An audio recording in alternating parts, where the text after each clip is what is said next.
Okay, I think we are live on Facebook and YouTube now. It's good to go. Good evening and Dharma greetings to all our venerable colleagues and to our devotees. Let us begin our bi-weekly Sutra discussion by paying respect and homage to the Buddha. Let us recite Namo Tassa 3 times together. Namo tassa bhagavato arahato samma sambuddhassa. Namo tassa bhagavato arahato samma sambuddhassa. Namo tassa bhagavato arahato Samma Sambuddhassa. I pay my respect and homage to him, the Blessed One, the Worthy One, the fully enlightened Buddha.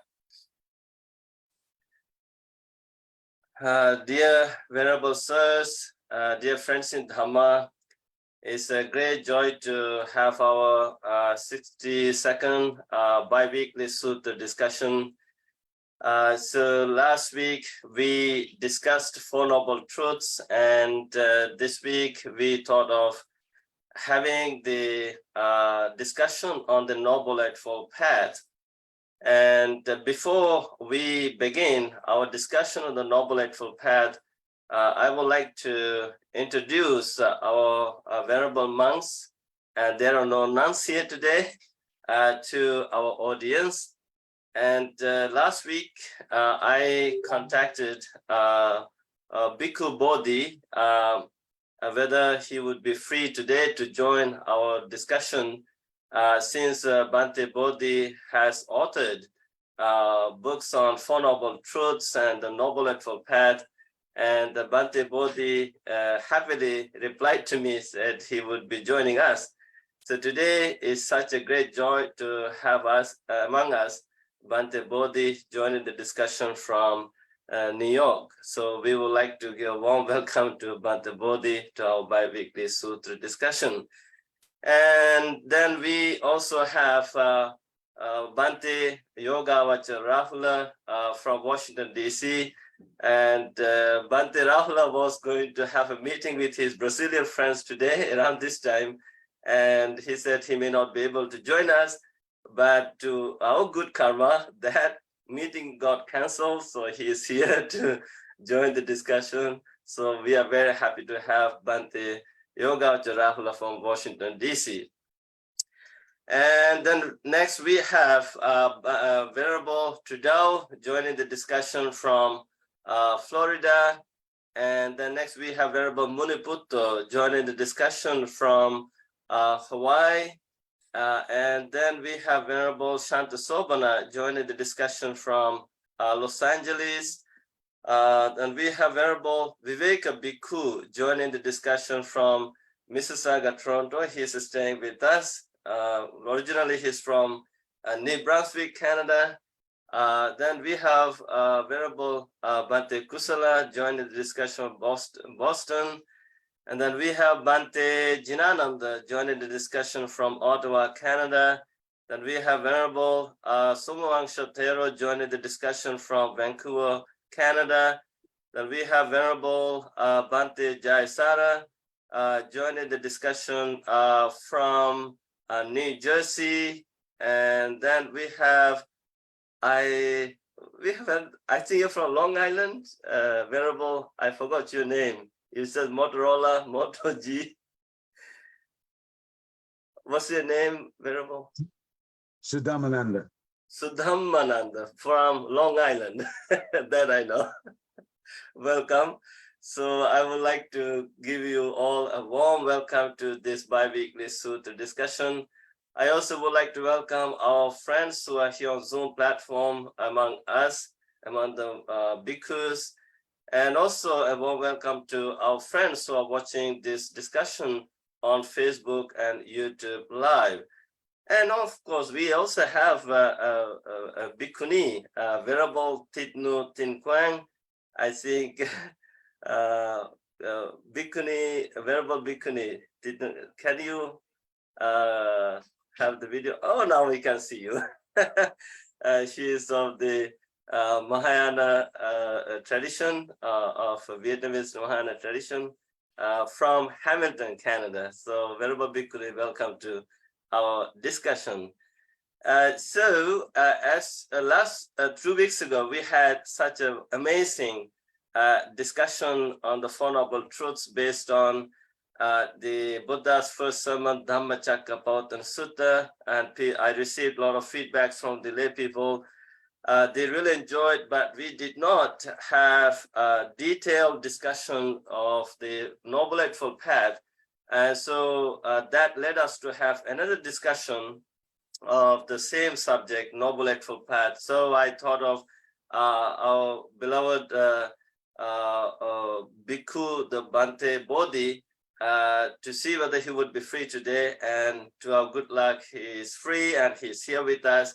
And Bhante Bodhi actually suggested me, rather than talking about the Noble Eightfold Path in a traditional way, he asked me, he sent me 2 questions. I would like to read out these 2 questions, and maybe we can have open discussion about these 2 types of questions. And the first one, maybe I can read the questions. Yes, And Bhante, yeah, please, yeah, go ahead. then I don't have to answer them. Well, let's see. Yes, Bhante, please read out. I give everybody I present the problem.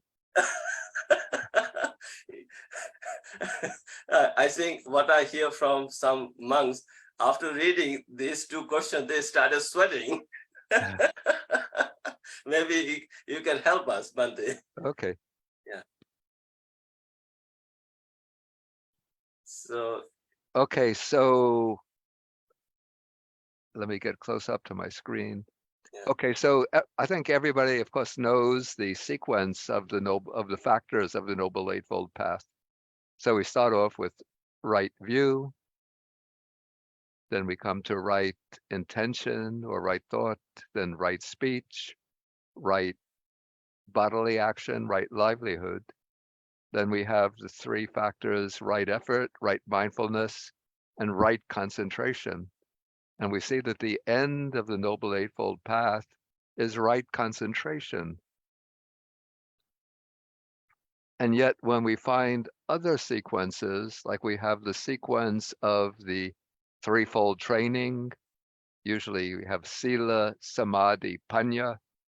Sometimes it's presented as the training in Adi Sila, the higher ethical discipline, Adhicitta, the training of the higher mind, Adhipanna, the training in the higher wisdom.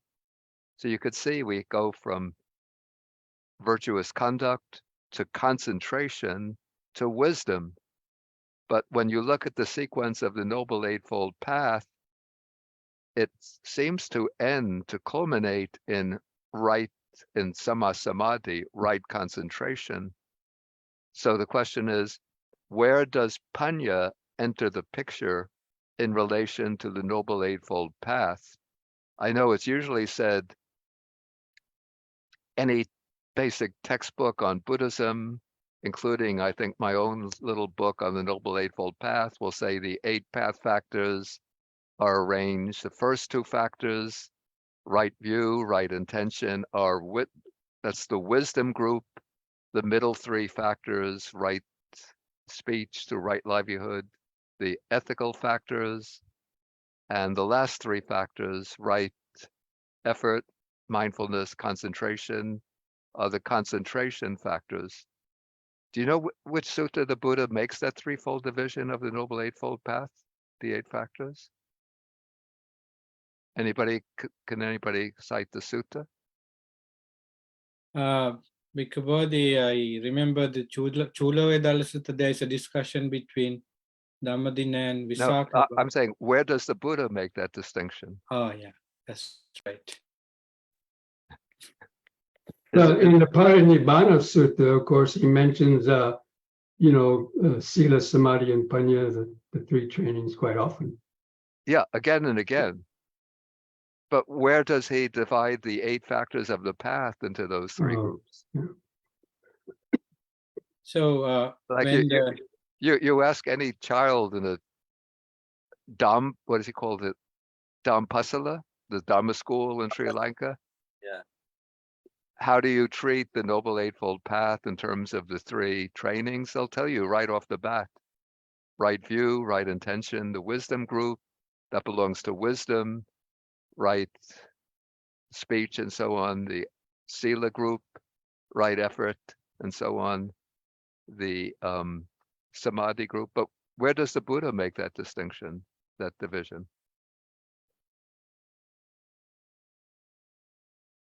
Nowhere. Yeah, I don't remember that.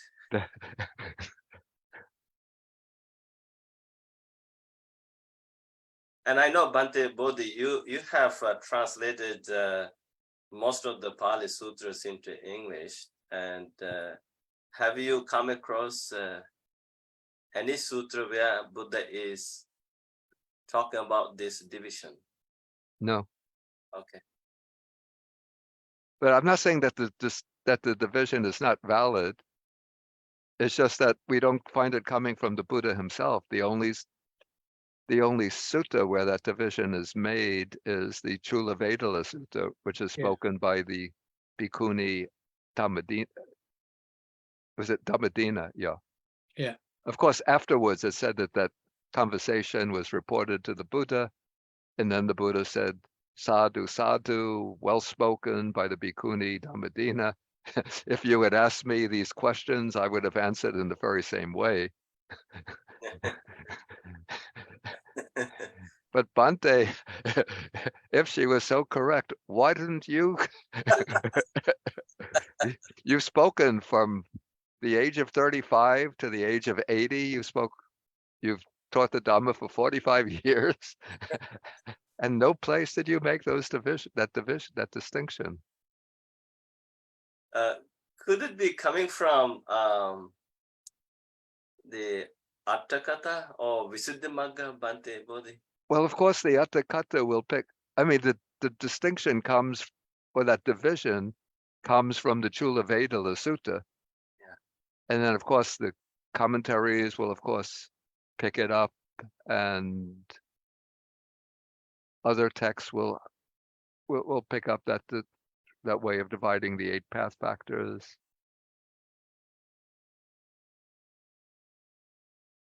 Anyway, so where does it seems a bit strange that the Noble Eightfold Path ends in Samma Samadhi. So where does Panya enter the picture? Can I comment on that? Yeah, please. Yes, Bhante Rahul. Well, again, I'm not a Pali expert like Bhikkhu Bodhi, Bhante Bodhi, but generally it's assumed that there's 3 levels of wisdom: Sutramaya Panya, Chintamaya Panya, and Bhavanamaya Panya. So the beginning of the Eightfold Path starts with that Sutramaya Panya. That means people initially heard about the Dhamma through hearing lectures or reading books, like most of us have. And then you start contemplating, you start thinking about it, you're reflecting, and you gain the Chintamaya Panya, a deeper level of wisdom that comes from your direct observation and so on. And while you're doing that, of course, you're also practicing meditation and gaining some degrees of mindfulness and concentration. And so by the time, and then following the Satipatthana Sutta that comes before right concentration, you're practicing mindfulness of the body, feelings, mind states, and Dhamma. Your concentration is continuing to increase. Through practicing those forms of meditation. And then finally you get to the Dhammanupassana, where you are then especially the 7 factors of enlightenment, when you're developing the enlightenment factor of mindfulness and investigation and joy. And finally, that 6th factor of the enlightenment is concentration, which in my view would be least one of the jhanas, if not the fourth jhana. And that's directly after that is when you attain magga and phala, which would be the bhavanamaya panya, which would be the deepest level of bhavanamaya panya. So those things keep going back and forth. The first level of wisdom helps you develop some concentration and insight, and that helps you to go back, and your wisdom develops more. Your practice of sila develops more. That helps your concentration to develop more. And it keeps going back and forth like that until finally they accumulate. And when those factors are balanced, the factors of enlightenment, when you gain that real bhavanamaya panya, which is the paths and path knowledge, and also the Eightfold Path. The Buddha mentioned two other factors: right knowledge and right liberation. Yeah. The right concentration brings us to the edge of the path, but then we have to kind of jump off the cliff, so to speak, to attain nibbana by letting go of every trace of attachment and the ego. So, the right the ninth and 10th factors of the Eightfold Path that are not ordinarily talked about, that is really where the right concentration leads up to that. And then that's really where the bhavanamaya panya culminates. When the jhana factors, you have that right concentration of the fourth jhana, at least, or first one of those three, it's debatable, but, and then combined with that wisdom, you attain the path knowledge. That's just what I wanted to add. Okay. Does anybody else have anything to Yeah, say? Bante Kusala from Boston raised his hand. I was just going to say what Bhante Rahul said at the end, the two other factors that we often discuss at the end of the Eightfold Path.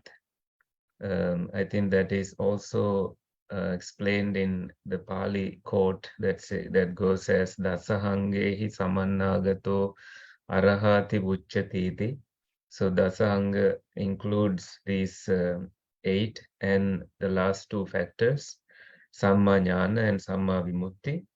So Panya is implied in there. And in Samma Samadhi alone, I believe that there is wisdom developed.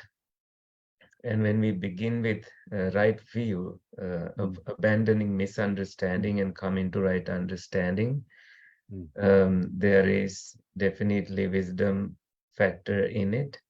So Panya leads the way, and Panya seems to be very pivotal in realizing the Dhamma and being free from dukkha.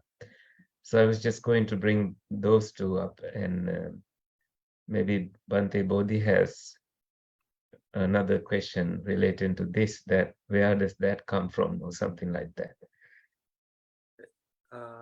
Yeah, and I see Venerable Sudhamananda from Long Island raised his hand. Venerable Sudhamananda. Yes, thank you. Venerable Bhikkhu Bodhi, in your pamphlet on the Eightfold Noble Path, you identify 2 types of right view: the mundane right view and the supramundane right view. Yeah. Where one penetrates the Four Noble Truths in a direct realization, and thereby attains wisdom. So it seems like there should be, after concentration, like the second type of right view, almost after you've concentrated and you've gone through concurrently the other steps of the Noble Eightfold Path, your view changes and deepens, and then you penetrate, and that's the supramundane right view, which is either wisdom itself or the direct precursor to the wisdom that we're seeking.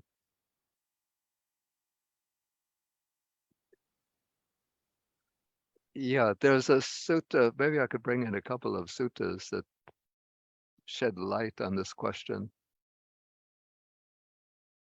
Okay, one of them is, it's in the Majjhima Nikaya Sutta number 117. It's called the Mahachattarisika Sutta, the Great 40. And then it speaks, this sutta speaks about, let's see how it begins, that the Buddha says, I'll teach you noble right concentration with its supports and its requisites. Okay, and then what is noble right concentration with its supports and its requisites? So actually, he enumerates the requisites, that it's the factors from right view, right intention, up to right mindfulness. So those other 7 factors. Then he says, unification of mind accompanied by or equipped by these 7 factors is called the noble right concentration with its supports and its requisites. So when it seems that when right concentration is mentioned as the last factor of the Noble Eightfold Path, we should not think that right concentration arises alone, but it's accompanied by these other 7 factors, and it includes right view. And then we have a definition of right view. First, the Buddha makes a distinction of 2 types of right view in the sutta. He speaks about the right view, which we call worldly or mundane right view, which is the understanding or acceptance of the principle of karma and its fruit. So that's not really directly relevant in the understanding of the Noble Eightfold Path, but that is more a sort of underlying presupposition for developing the Noble Eightfold Path itself. But then he speaks about right view that is noble, taintless, world transcending, a factor of the path. And then he mentions that this right view, he uses, or the text strings together a number of synonyms, including panya. So here he mentions panya, panyindriya, the faculty of wisdom, panya bala, the power of wisdom, and then the Dhammavichaya bojjhanga, sambojjhanga, the investigation of phenomena, factor of enlightenment, and then the path factor of right view. So it seems that when one starts, as Venerable Yogavajra Rahula mentioned, when you start out on the Noble Eightfold Path, you start with, we call it conceptual or intellectual understanding of the basic principles of the teaching. But then when you develop the other path factors based on that conceptual understanding, then one reaches maybe first a mundane type of right concentration, but based on that mundane right concentration, it's a question whether it has to be jhana or not. I'm not so sure that I agree it has to be a jhana, but based on a certain degree of mundane right concentration, one develops insight. And then when that insight becomes strong enough, then actually that insight is already turning into a kind of panya. So we call this the wisdom of insight. And then when that wisdom of insight reaches the supramundane level, then it becomes the penetrative right view, the right view that directly penetrates the 4 noble truths. That is what comes to be called the right view in the noble path, in the world transcending or supramundane path.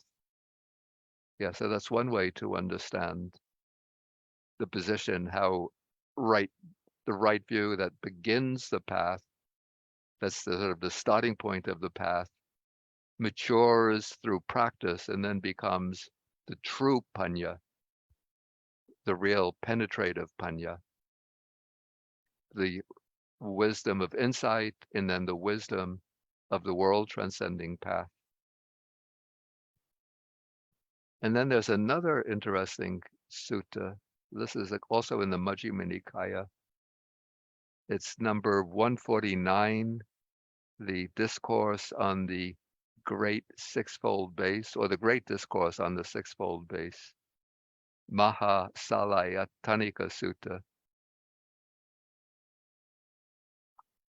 Okay, here the Buddha is speaking, actually this is about the practice of insight.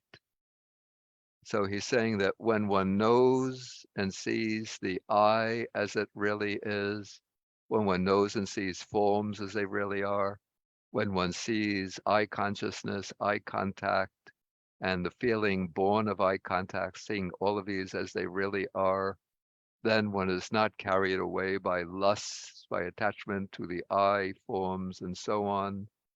And when one dwells in that way, let's see.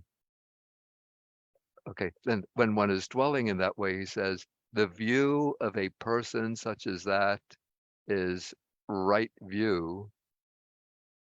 His intention is right intention. His right effort is right effort. His mindfulness is right mindfulness. His concentration is right concentration. But his bodily action, verbal action, and livelihood had already been purified earlier. So in that way, you have the 8 factors of the Noble Eightfold Path now involved in the contemplation of the 6 sense faculties, their objects, the corresponding types of consciousness. So this would be the wisdom of insight. And so what I would say is that at that point, you have right view present, but not as just the conceptual right view with which one begins the path, but now it's the right view of insight.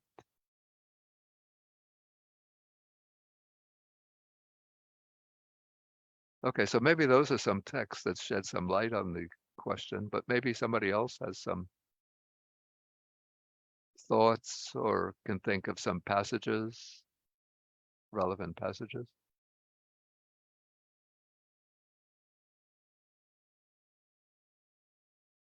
So is there any venerable who would like to add more insights into what Bhante Bodhi said?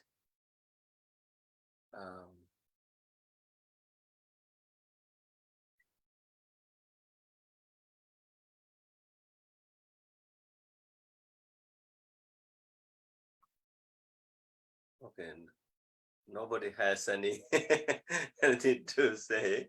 Okay, Venerable Shantasobana from Los Angeles. Yeah, thank you very much, Venerable Sirs. And with the utmost respect towards the Venerable Bhikkhu Bodhi and Venerable Bhante Rahula and Venerable Mr. Kamalasiri and also Venerable Sarnapala. And so when it comes to this panna, so what I think we can't find it directly as information anywhere in the Tripitaka, because the panna is a very the result of the practice. So here we go through the sutras and we go through details, so that all the details, it's kind of like we look something from outside world, but the panna itself arises as inside purification. So it is a result of this whole Eightfold Path. It's not something, one path that we can lead, okay, this is the way to the panna. So as example, it like this. So if I bring this candle, so as thinking about the light, so somebody made the candle to bring the light, but itself the candle has no power to bring the light. Even the wax or the wicks or anything doesn't have ability to bring the light. So at the same time, this light itself can bring the light, but it's kind of like this whole part. It's when it comes to the Eightfold Path, this everything is connection towards the light, the panna. So at the same time, even though if I keep this closer, and even if I write it in the wrong direction, if I keep praying for it or hitting each other, the light not going to come. So the light will come only in one way. If I apply this all together and keep it in the necessary connection, and so in that way I can bring this light. There is no any other way. So like that, when it comes to that Eightfold Path, even the right view or the right effort or the right mindfulness itself cannot bring the panna, because the panna is not where it all panna depend on according to the very condition of our inside mind. So in the inside purification, it's not a kind of like a detail that we can gain. So what I think, and as Venerable Bhikkhu Bodhi mentioned, that the Eightfold Path and lately, I think this moderate only to practice point of view and clear the path, because as we know, when it comes to the Hindu tradition, there is according to the Patanjali Yoga Sutra, they introduce some kind of that 8 limbs of the yoga. So we see in the history, there is a tradition, because when the Dhamma scattered, by the time what happened, only practice point of view, they categorize and they develop some kind of a structure to build up and make the path clear. So now today we have that structure. But when it comes to the panna, and it's all depend according to the inside condition of our mind. So if we have ability to look into ourselves and purify ourselves with all this information, and at the same time, with the right effort and the right mindfulness and with the right view, that we can bring the very result related to the panna. It's all depend according to the practice. And I think that out of any discussion, we can't come to any understanding or any conclusion, and we can't gain any result about the panna, because it all going to become according to our mental formation. It depends according to our own understanding. And as example, all these venerable sirs, if we ask separately, each one, what is the meaning of panna? They all going to give you some kind of different answer according to their own capacity of understanding by words and by mental formations. So that's why we can't come to kind of like a final solution to understand, okay, this is what panna, because it's the very purification of the mind. And without that purification, we're not going to gain. So all this Eightfold Path, I think if we can come together and if we can put all together and practice, so by the time it will help us. Even it's going to depend person to person, and according to the person effect, and at the same time according to his mental formations, the sanskara or the cankers. So it's depend person to person. So what I think is all together bring the panna, and at the same time it need our inner purification. So in the outside, we will never see the panna. Okay. So maybe Bhante Bodhi can comment on that later on. Let us hear, we have few more hands raised. Venerable Viveka Bhikkhu from Toronto. What's in your mind? Thank you, Bhante and Bhikkhu Bodhi. I was really happy to hear Venerable Bodhi bring up the Mahachattari Sakka Sutta, because it really gives that sort of mode of operation, how these factors of the Noble Eightfold Path work together. And I'm doing this movement with my hand, like a circular movement, because I believe in your question, Venerable Bodhi, it's sort of like a trick question, right? So there are many, perhaps many tricks in that question. It's not a trick. I didn't intend to lay out a trap or to trick people, but just to bring up some challenging ideas for discussion.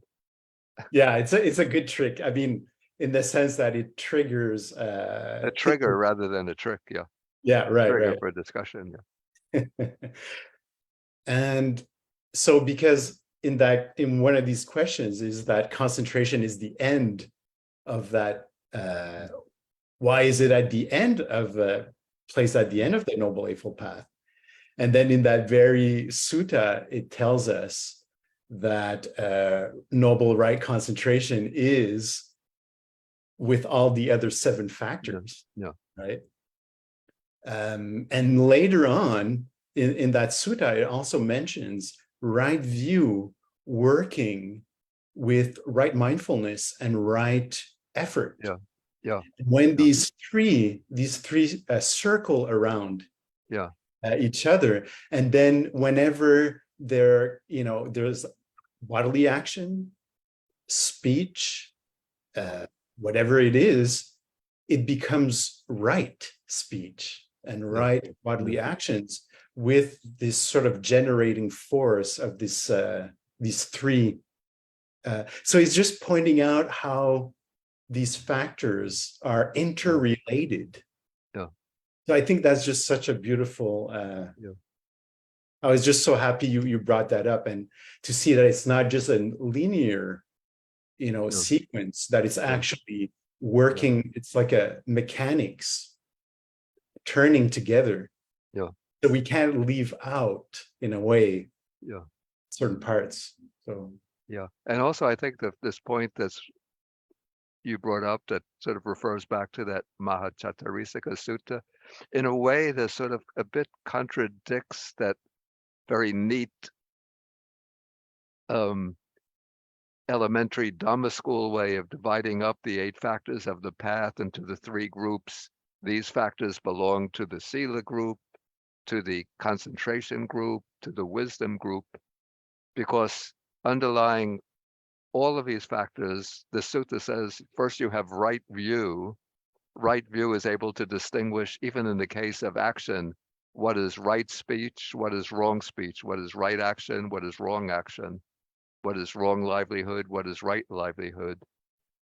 So you have right view there, which is even a kind of elementary wisdom factor, distinguishing in the case of ethical action, what is wrong and what is right. And then even to implement the ethical actions or the ethical conduct, you need right effort and right mindfulness. So you don't have just effort and mindfulness in the concentration group, but you also have them functioning within the Sila group, in the Sila factors, or along with the Sila factors. And along with the wisdom factors, you have those 2 factors, right mindfulness and right effort, from the concentration group. So the factors are really sort of meshed together, integrated together. So it's a bit of an abstraction to divide them up into those 3 groups. Thank you. Okay, next, Bhante Jinananda from Ottawa. What's in your mind? I think you can hear me now, right, Bhante? Yeah. Okay, thank you, Bhante Bodhi, for forming these questions and letting us think about the very important Dhamma elements in the entire Tripitaka. Yes, I think when we talk about the Samadhi to begin with, as I remember in Chula Vedala Sutta, Dhammadinna says very clearly that Samadhi, in order for us to practice it and bring the enlightenment into experience, we have to have 5 qualities to provide with it. So, for example, Silanuggahita, and practicing Sila is important for developing Samadhi, and then the Dhamma discussion, and also kind of reading on Dhamma, then Samathanuggaya and Vipassana. So when one provide these prerequisite up to the point, that is the very development of Samadhi to be able to experience Nirvana. That is clearly mentioned in Chula Vedala Sutta, as I remember. So the other thing is, Panya itself is a practice according to Anguttara Nikaya section number 1 and number Sutta, Panya Sutta. It says 8 conditions should be there for practicing panya, there we don't see any sort of gradual things, but what we see from this sutta is really significant. Panya Sutta in Anguttara Nikaya, section number 8, sutta number 2, it says very clearly that panya could be developed when the practitioner get closer to the teacher and associate the teacher very much in the sense of knowing Dhamma. Then that's the first condition it gives. And then to develop panya, the second condition is you could ask questions from the teacher about certain experiences you get and even the difficulty you experience and so forth. So likewise, we can see, I'm not going to tell all these 8 conditions in Panya Sutta of the Anguttara Nikaya, but this kind of explanation shows us that panya is also a practice. We can see that Sila practice, there are so many conditions mentioned in the entire Tripitaka. And for Samadhi, even Mahachattara Sutta itself is a whole method of practicing Sama, noble right concentration. And even Samadhi Parikkara Sutta in Anguttara Nikaya, it says, it's a very small discourse, all the 7 factors of the Noble Eightfold Path bring Samadhi. But we find little information like this here and there, that panya is also a practice. So in order to practice panya, perhaps we do not want to stick to those a very methodical way, but you have to stay with your teacher and ask questions and then practice 4 types of training principles. In the Vinaya, then you have to actually practice virya, and then there are such things. And at last, something interesting it says, you have to practice Udayattagamini Panya, see the rising and falling of all the aggregates. So that is the very direct way to practice Panya. So that I just want to point that Panya is also a practice. We have to have certain practices to develop Panya itself without mentioning anything else. So there are some discourses like that we can highlight when we think about practicing panya. I think if we look at the Silavanta Sutta in Samyutta Nikaya, in the section where the Buddha talks about 5 aggregates of clinging, the discussion between Venerable Sariputta and Kotita, as I remember, they were talking about Yoniso Manasikara is the main quality we should have in order for someone who is morally wholesome to attain to Sotapanna. So he or she reflect the 5 aggregates of clinging, that is mean with Yoniso Manasikara in 11 ways, so that you attain to Sotapanna state.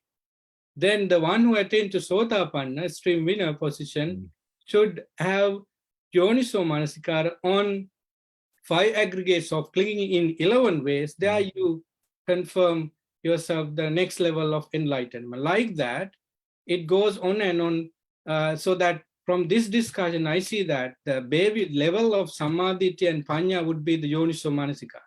Yeah.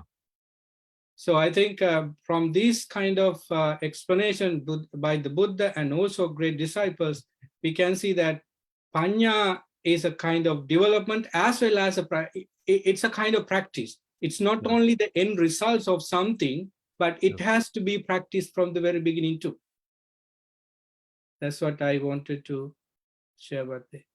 Thank you, Bhante Jananda. Bhante Bodhi, do you have anything to comment on what he said? Well, what I say is that what he said, I think, highlights an important point, which I think is a bit it was said that in relation to what was said by Venerable Shanta Sobana, which seemed to indicate that there was no clear content to Panya.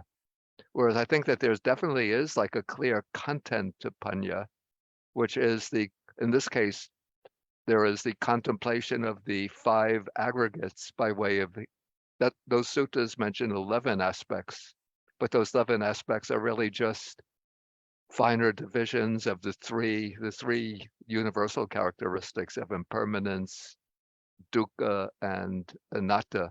So there is a specific content that has to be taken as the theme or methodology of contemplation for panna to arise.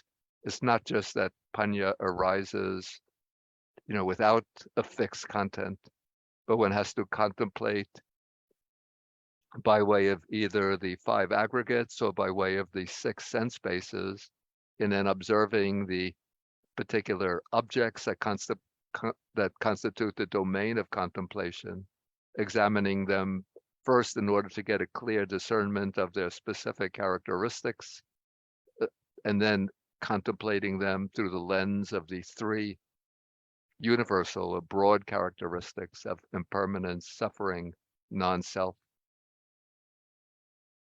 And it's interesting also that sutta uses yoniso manasikara as sort of the subject of the thing that's to be practiced. Bhikkhu Bodhi, can I ask direct questions from you? Yeah. Yeah. So I thought these questions actually well before you mentioned in a different way, not with all the ingredients you added into the questions, but in a different way. So I think that for some people like Uggatitanya, the way they practice the Noble Eightfold Path would be starting with panna, because they have done some homework, so that if they are in front of the Buddha or any teacher who are skillful, they need some instruction, not from the very beginning of the Noble Eightfold Path. They might catch up the necessary things to reflect from panna section, so that they quickly get into the realization. But many individuals who have no clue about what it is need Sila, Samadhi, and Panna. That categorization is really important for them. That's why the Buddha has 2 types of way to explain the Dhamma, from Anubhuppikata, from the gradual explanations, and they go on making their mind ready for the Four Noble Truths, and then the Four Noble Truths are being explained, because their mind is vinivarana, their mind is away from hindrances. So that is for the people who have no homework about the Dhamma. But those who have that skill, basically Uggatitanya, maybe Vibhutitanya, they are able to practice the Dhamma from panna. Then directly they have taken some sort of samadhi with that, so that they realize. So I think maybe some of the people here don't know the term Uggatitanya. The quick learners, right? Okay. Yes, the quick learners, they have done homework, so that with one word or one phrase or maybe one stanza, they can reflect the Dhamma. So I think when we talk about panna, we should not forget the Anupada Sutta, because panna has also some categorization. If you look at the Anupada Sutta, where the Buddha talks about Venerable Sariputta, he talks about Mahapanya, the great wisdom, then joyous panna.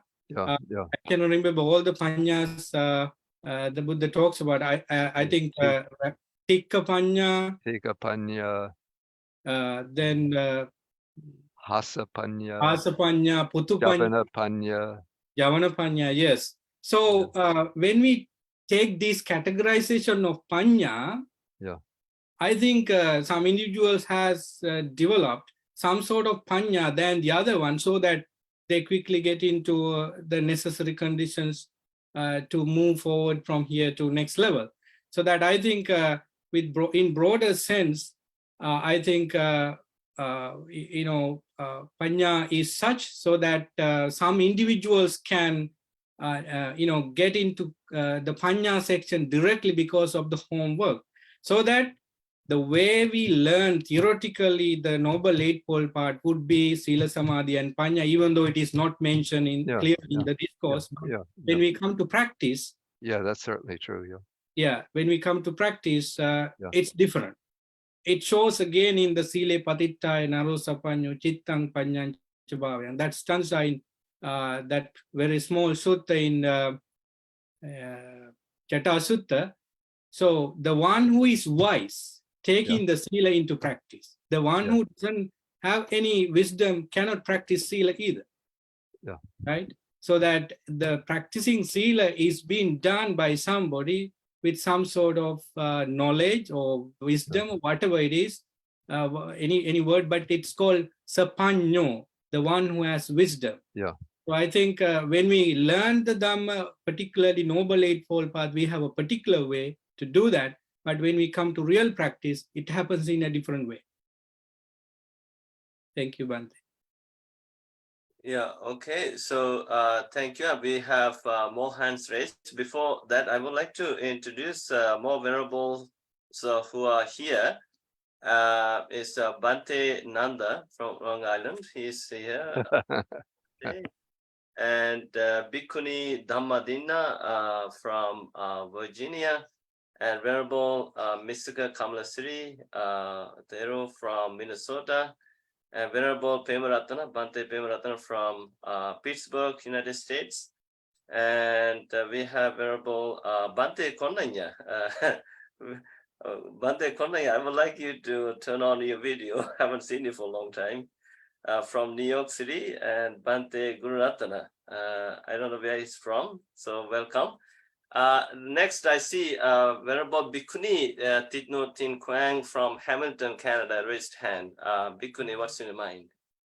Is this Bhante Gunaratna from the Bhavana Society? I think so. There's only one. Oh, Bhante Ji. Maybe. Maybe he's trying to remain anonymous. The most venerable Bhante Henapula Gururatana Nayaka Mahatera.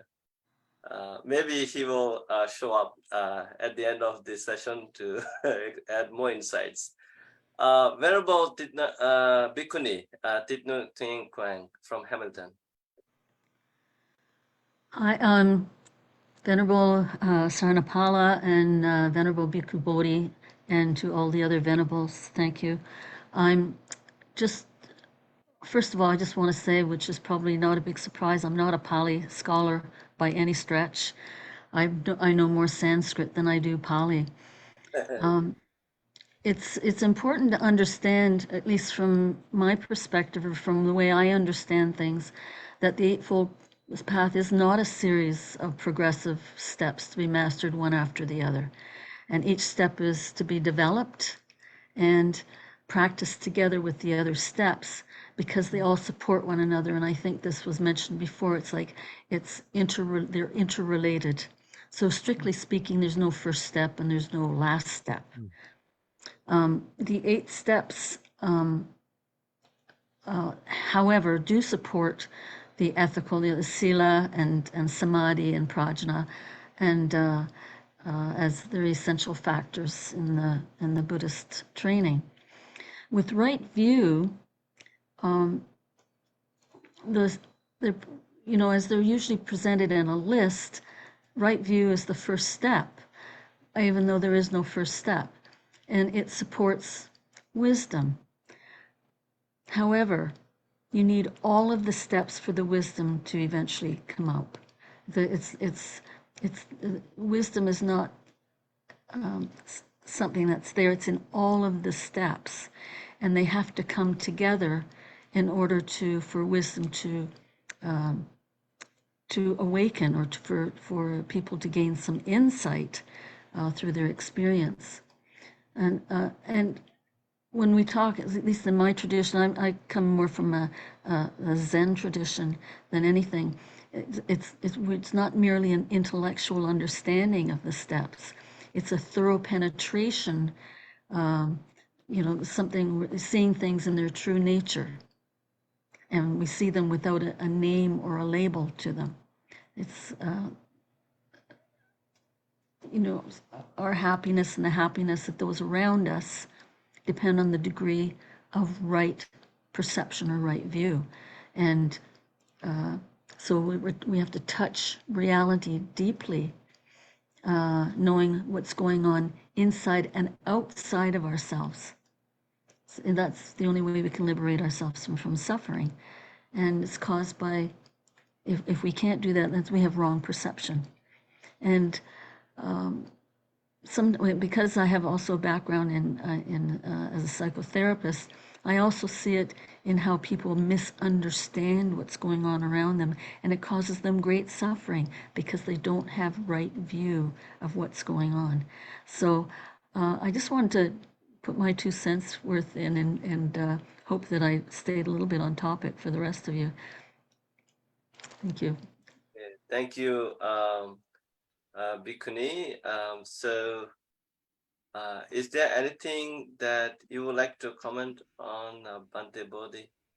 No, I don't have anything to comment on it. Okay. And so, okay, I see Bhante Venerable Sudhamananda raised hand. Yes, when we're talking about concentration kind of being the end of the Eightfold Noble Path, at least in the writing, and I started thinking about 2 things that I had read. One of them was in the discourses on the numbers and the tens, and the first one in the tens is the prophet, where Venerable Ananda asked the Buddha, what is the object, what is the profit of good conduct? And he talks about sila, saying freedom from remorse. And then he goes through all of these factors, goes past concentration, which leads to seeing things as they really are. Guess anicca, dukkha, and anatta. And then that leads to disenchantment and fading of interest, which then leads to nibbana. And he says at the end, so you see, Ananda, good conduct leads gradually to the summit. And I thought that was really interesting because it kind of includes both some of the path factors, but also the 7 factors of enlightenment, or some of them, as well as sila. And then that reminded me of something that you wrote, Bhikkhu Bodhi, Venerable, about the transcendental dependent origination. And how those factors are kind of mixed with psychological factors and maybe some path factors as well as sila.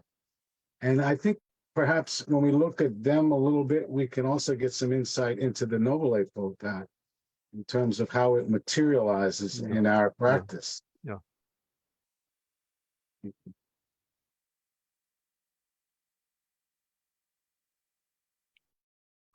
Bhante Bodhi, do you have anything to comment on that?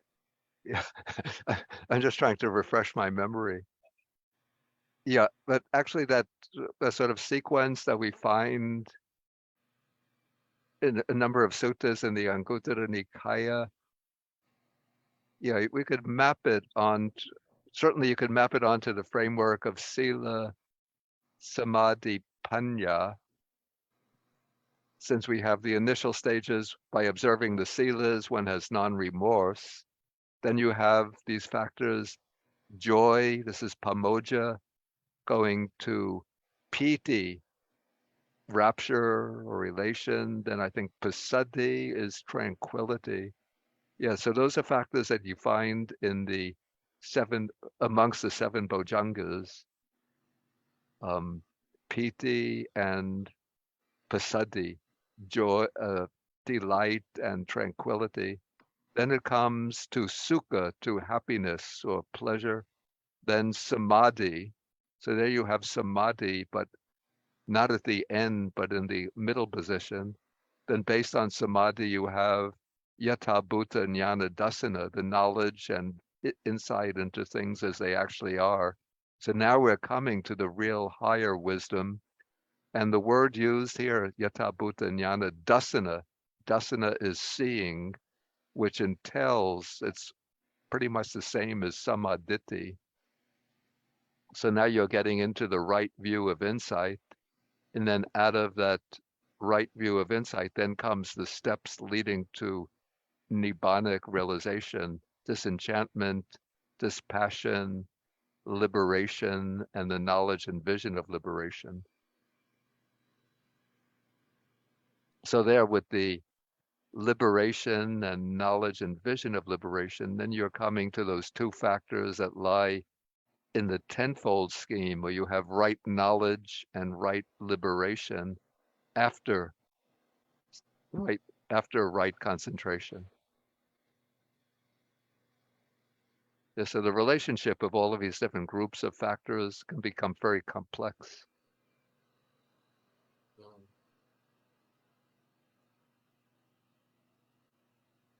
Maybe it shows the sort of versatility of the Buddha as a teacher, that he didn't sort of stick to one rigid scheme, but was able to present the factors of the path in different combinations and in different sequences, maybe to suit the capacities of different disciples.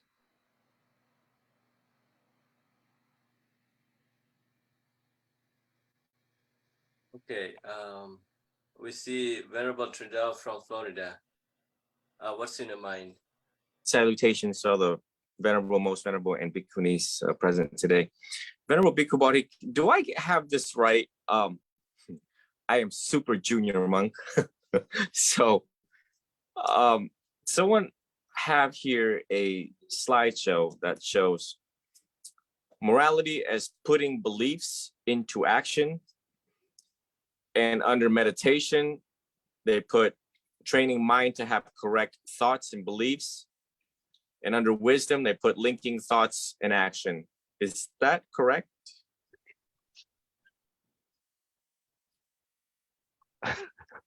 It doesn't seem like what you call classical or canonical or traditional definitions, but maybe you could see the connection of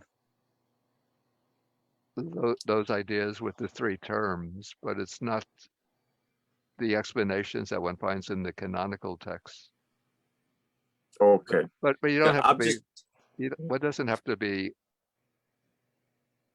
confined just to parroting the words that come in the text, but you could see how they could apply maybe in a more, that could be maybe called a practical way, particularly concerned maybe with everyday practice rather than the sort of higher dimensions of realization.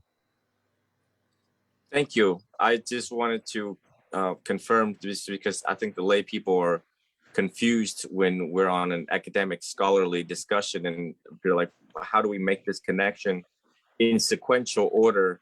And everyone's scratching their head and its wisdom seems so far reached. So I think by putting it into this context, people clearly see, for example, when I teach this to super junior people, they always ask me, well, why is it so hard to meditate? I find it difficult to meditate. And I said, well, number one, you got to cut out the drama in your life, which is the sila, because everyone's got drama in their life, especially the Gen Zoomers nowadays, Gen Millennials too, like me. And one can't meditate if there's dramas in one's life. And then, of course, working on the meditative part, which I hope we get to today, because today's was broken into sections about the 4 foundations of mindfulness also under concentration. And so I'm just waiting for that to unfold. But thank you for clarifying for all of us. I'd like to yield the floor back. Yeah, thank you.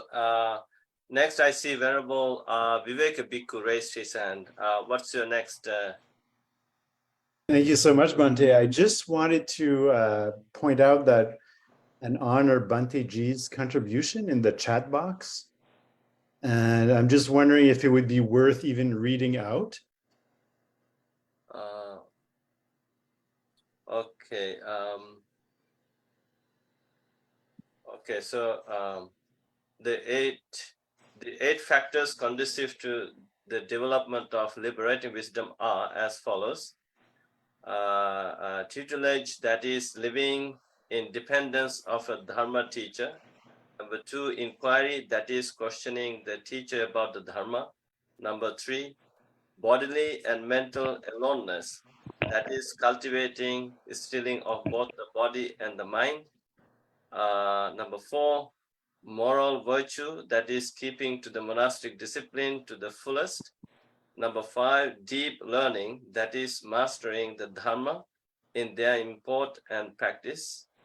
Number 6, industry, that is effort in overcoming unwholesome states and cultivating wholesome ones.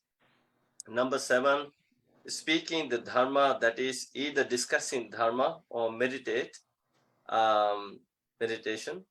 Number 8, watching rise and fall, that is fully understanding the nature of 5 aggregates and contemplating their rise and fall.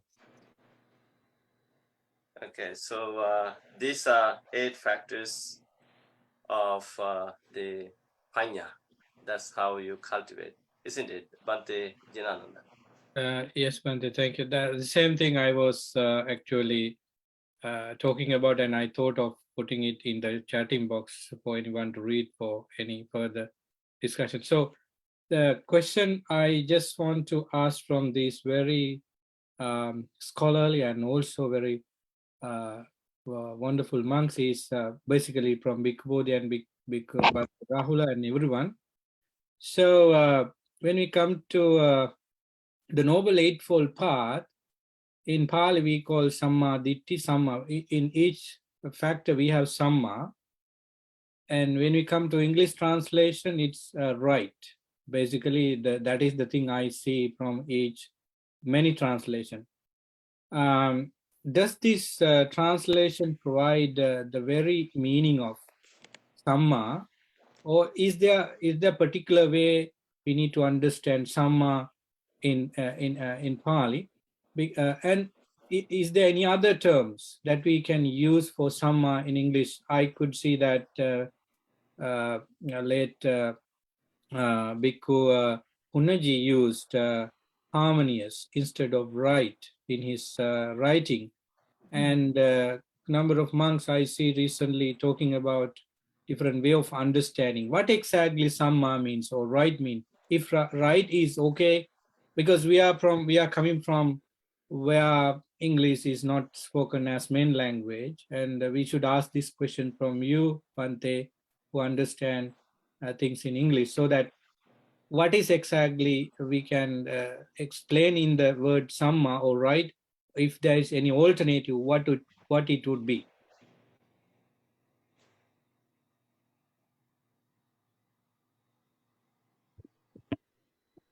Bhante Bodhi. You're asking me.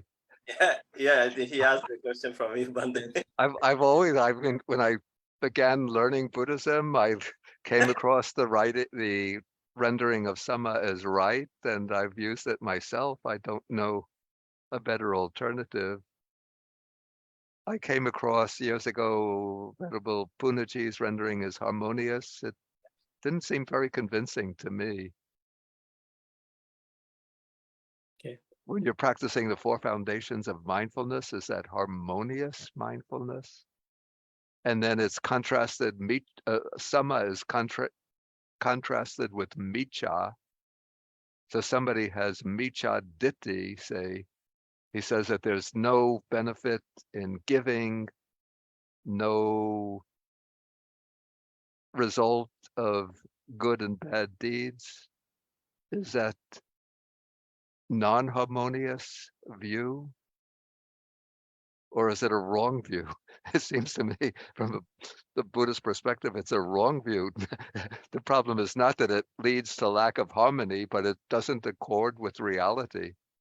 In fact, the Buddha uses almost as a synonym, at least in regard to contemplation, as a synonym of Samma. He uses yatha bhuta, in accordance with reality, in accordance with the actual nature of things.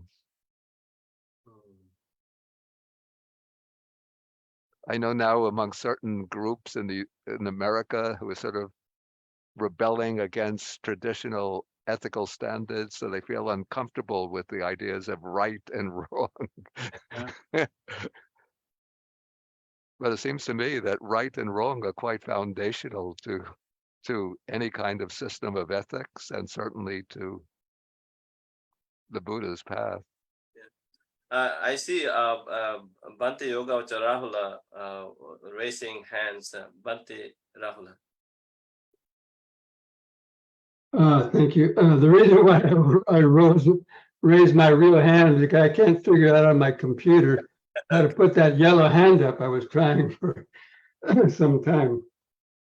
But, ever since I started learning the Dhamma, of course, the right view and was always, used as a translation. I always understood that as being whatever the Buddha called right, right view, right speech, right action, that whatever is right leads to more happiness and less suffering. And what is wrong leads to more confusion and more suffering. I mean, that's the way I've, understood and kind of, used the term when, and all those, and, right concentration, right effort, and so on. So that's just one point of view, one way of seeing it. But I had one other thing I wanted to mention is about the right concentration. Now, we all know how the Buddha defined right concentration in the Eightfold Path. That means attaining the first jhana, the second jhana, the third jhana, and the fourth jhana. And at the end of the fourth jhana, then when the mind is purified without any wavering, then the meditator bends their mind toward the destruction of the taints, of the defilements. And basically that's attaining and attains nibbana, the enlightenment. So, it's in that definition of it very clearly that, all the other steps of the Eightfold Path are helping to train the body and the mind to gain the right type of conditions that are eventually, then when the mind is able to attain those levels of insight, because it affords all the five hindrances have been suppressed, and the mind becomes, its purest condition. That's when they attain those, the right knowledge and the right liberation, as we've already mentioned. So anyway, I just wanted to point that out about that. And the Buddha repeats that at least hundreds of times, because every sutta he talks about, when he's explaining the Eightfold Path, he explains the right concentration as those four jhanas. Okay. Well, I forgot to acknowledge Bhante Nanda Loka from Montreal, Canada. Bhante Nanda. Welcome. So I see Venerable Shantasobana raising hand. What's in your mind?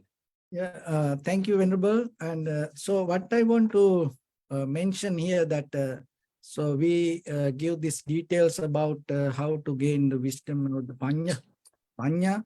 So this all, I think it's all informations. This all information relative. So as example, stay close to the teacher and having discussion with the teacher. So then there is a question come, what kind of teacher? Because according to the condition of the teacher, that whatever the conversation going to become different. And at the same time, when it comes to the student, in what kind of condition or what kind of viewpoint that the student hold regarding the wisdom, or what the student mean by wisdom.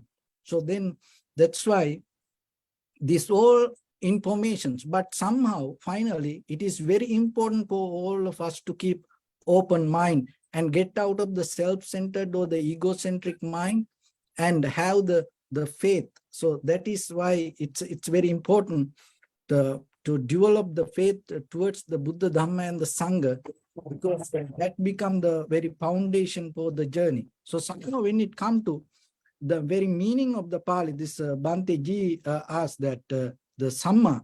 So in the Pali it called Samma, and in the Sanskrit it called Samyak. And this all, it's rather than when the Western world, because in the Western world, in the Western philosophy, more based with the outside world. And so they used to categorize things according to comparing things. But when it comes to the East, the very samma or the samyak mean is a skillful path towards the liberation or the enlightenment.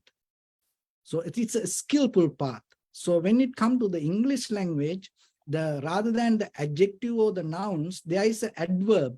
So the very adverb is, it's called, it's kind of like in the straight or direct. So right, it's kind of like, as example, direct path or the straight practice. So it's a kind of like sometimes when it comes to English, maybe they explain this right word, as example, right view. It's kind of like a direct view. It's kind of like a straight view towards the liberation. So in English, most of time we see that people, it's about talk about comparing to right and wrong. But as we all know that when it comes to the very liberation, we have to liberate from our own point of view. When it comes to point of view, this when it comes to that kind of liberation, there is no right or wrong. So we all have to accept things as it is. Not only that, when it comes to things, when we come to understand things as it is according to the very tranquility meditation and the vipassana level, it's about recognizing and understanding how things come to be as they are. So when it comes to that kind of experience, we all detach from categorizing or kind of like holding a point to gain a kind of like a develop a view and just become the experience. So that's why in sati sampajana, in the direct perception, so there is no right or wrong. It's all just the moment of experience. So I think when it comes to the samma, it's if we take the meaning like a skillful path, it will give us a more clear understanding regarding the practice. Because when it comes to skillful path means how much you develop your skillful abilities to practice, not about the outside conditions. Okay, I think we have spent a lot of time on the first question. We completely forgot to discuss about the second question Bhante Bodhi asked, but I would like to briefly talk about it. Maybe the question is, Bhante Bodhi, do you want me to read it out? You could read it, yeah. The second question he suggested was regarding the Four Noble Truths. It is said that the four foundations of mindfulness are the basis for concentration. Right mindfulness is explained as the four foundations of mindfulness, and right concentration is defined as the four jhanas. Yet, the system of the Satipatthana Sutta, which elaborates on the four foundations of mindfulness, makes no mention of jhanas. Some monks have said that to practice Satipatthana correctly, one must first master the jhanas. Does this seem like a reasonable position? Okay, we see Bhante Kusala from Boston. Raise hand immediately. What's in your mind? No, what I thought, Bhante, is that samahitan chittanti pajanati includes jhanas, that when the mind is concentrated, you know that the mind is concentrated. And it's in there that we have mahaggata chitta, amahaggata chitta, various ways that the mind, the chitta experiences it's whatever it is experiencing. And when they have vanished, wrapping my like charger. when Black Sankhitang Chittang, I think I forget the Pali now, that when the mind is contracted, that it has hindrances, and when the mind is free from hindrances, that means someone is in the samadhi. So in that samadhi state, one of the 4 jhanas must be in there. That was my first thought about this second question that Bhante Bodhi has asked. And Bhante Yogavaccha Rahula, do you have anything to add on that? We can't hear you, but you had to unmute yourself. Yes, I could Yes, Bhante. add that you can gain concentration while practicing mindfulness. And because you're practicing mindfulness of the body, first of all, you start out maybe with mindfulness of breathing, right? So with mindfulness of breathing, we all know we can attain access concentration, even the first jhana, and goes on to contemplate the body, the feelings, the mind states. And as I mentioned before at the beginning, that when you come to the factors of enlightenment, then probably, at least you've gained the first jhana by the time you've been practicing the Satipatthana, or even more. And then at the end, it could, go up to even the 4th jhana, as I already mentioned, with the right concentration. So the 6th factor of the enlightenment factors is right concentration, and the 7th one is equanimity. And the hallmark of equanimity is the 3rd and the 4th jhana is where equanimity is the strongest. So you can see from that gradation that it's that equanimity that after that the sankhara upekkha is when one would attain magga and pa. So that's what I wanted to say about it. Okay, thank you. Bhante, did you raise your hand? Yes, I since nobody is talking, I take this opportunity. When it comes to Satipatthana, the Bhikkhu Bodhi's question is relevant, and because we don't see the very word samadhi is talking in the Satipatthana itself, but if you look at the 5 results of practicing Satipatthana, can you hear me? Yeah. Go ahead. So, Sattanang Visuddhya, the purification of beings, and surmounting sarva and lamentation, pain and grief, then Nyaya Sadigamaya, attaining knowledge, and final one is Nibbana Sachikara. So all these 5 results could happen when one practices Satipatthana. So when I look at deeply on this Sattanang Visuddhya, purification of being, and the other 2, they do not happen to someone if samadhi doesn't arise with Satipatthana. So as Bhante Yogavaccha Rahula said, I think it is implied, and when Sattanang Visuddhya, it's in Visuddhi 7 purification of mind, like what do you call Satta Visuddhi, Chitta Visuddhi, Sila Visuddhi. With Chitta Visuddhi, we talks about the purification of mind, which means taking all the hindrances out from our mind. So it could happen as the first results of practicing Satipatthana. So I think as Satipatthana is also, completing both Samatha and Vipassana, according to my experience, it's Yuganatha practice.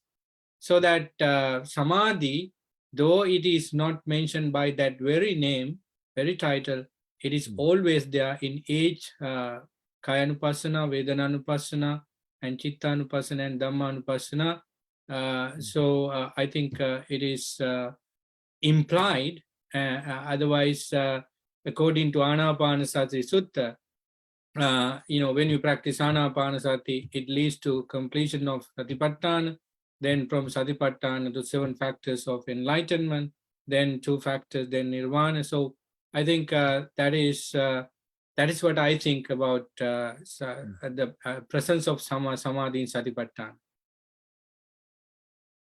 Yeah, Venerable Shanta Sobana from Los Angeles. Thank you, Venerable. And actually, when it comes to the Buddhist meditation practice, so one of the important thing we have to remember, if any teacher, it doesn't matter how famous and how educated, if any teacher come with the idea, oh, you must have this, I think that is a wrong view.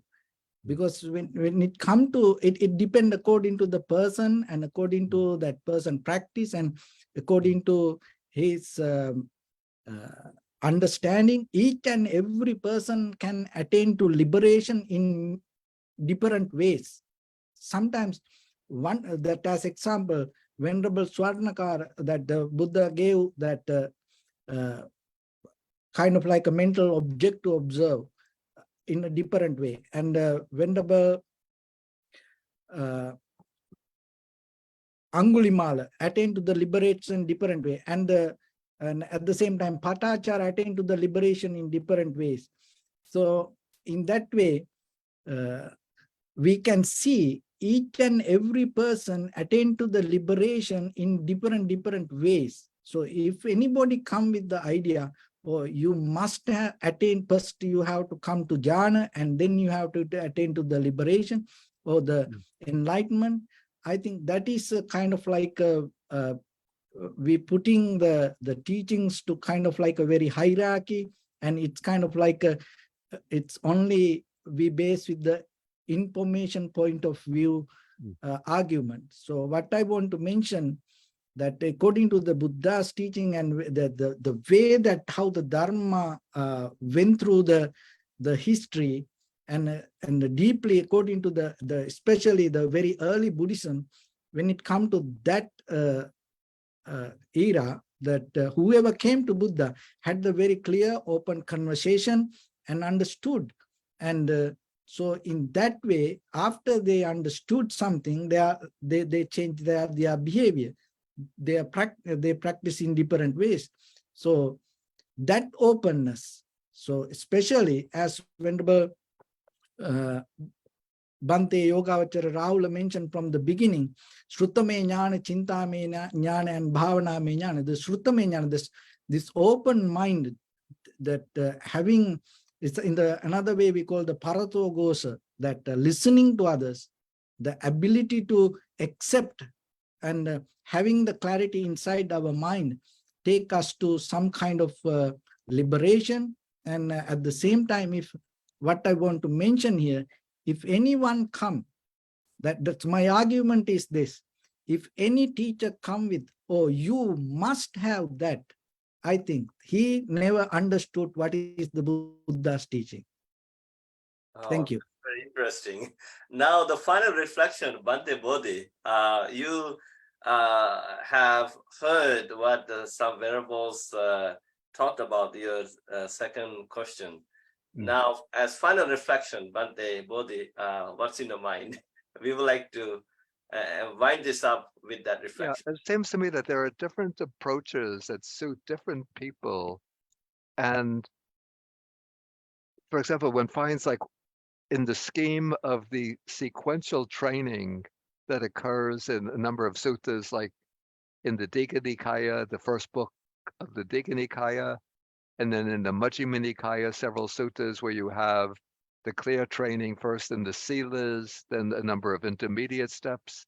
Then you have the abandoning of the 5 hindrances, the 4 jhanas, and then the 3 vijas or higher knowledges. So there you have the jhanas explicitly, clearly, definitely mentioned as a factor or as a part of the path. But in the Satipatthana Sutta, one doesn't find explicit mention of the jhanas, though of course it's possible the jhanas could arise through the practice of Satipatthana. But it seems to me that the Satipatthana provides maybe an alternative to that sequential training in which the emphasis is on the direct development of insight through contemplation of the different factors of experience, bodily, feelings, states of mind, and dhammas. And so I don't think that there's sort of a fixed and definite way, but different practitioners will differ according to their dominant faculty, their disposition of mind. So those who put a stronger emphasis on samatha and samadhi will move through the jhanas, whereas those who have a stronger inclination towards direct insight can move through the Satipatthana system without the attainment of jhanas. And so we find in contemporary times, for example, Mahasi Soyador and Upandita Soyador and the teachers in that lineage put a lot of emphasis on the practice of the Satipatthana system, yet they don't put any emphasis on the attainment of jhana. Oh, sadhu, sadhu, sadhu. Amazing. We had such an amazing, very productive, meaningful discussion. Very grateful to Bhante Bodhi for suggesting these questions. Venerable Viveka, you have something? Yes, I just want to clarify, this is maybe a wrong concentration and wrong view, all mixed up together. I mentioned Bhante G had posted something in the chat box, but it was actually Bhante J. So a small difference can make a big difference in the end. I just wanted to correct that. Yeah. Thank you. And in fact, Bhante Kamalasiri from Minnesota is here, but he remained very quiet, did not say anything. But next time, Bhante Kamalasiri, you have to speak up. And also Bhante Nanda remained very quiet.